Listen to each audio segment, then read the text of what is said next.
గురువు తిరోగమనం దృష్ట్యా మేషరాశి జాతకుల జీవితంలో ఇత్యాది మార్పులు అయితే కలగబోతున్నాయి.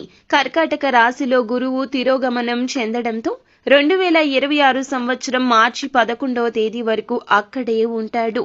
గురుగ్రహము గౌరవం, ధనానికి ప్రతీక.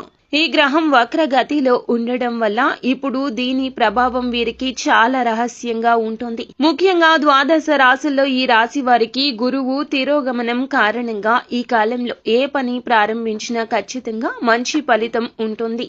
ఆర్థిక పరంగా మీకు గతం కంటే మెరుగైన ఫలితాలు లభిస్తాయి.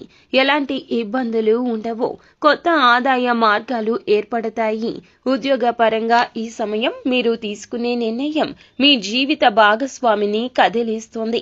వారి సహకారం అందేలా చేస్తుంది. మీకు ఇంకా ఇతరత్ర ఎటువంటి సమస్యలు, సంతాన సమస్యలు, భార్యాభర్తల సమస్యలు, స్త్రీ పురుష వశీకరణం కూడా చేయగలరు మా గురువు గారు. 3 రోజుల్లో పరిష్కారం లభించును. నమ్మకంతో సంప్రదించండి.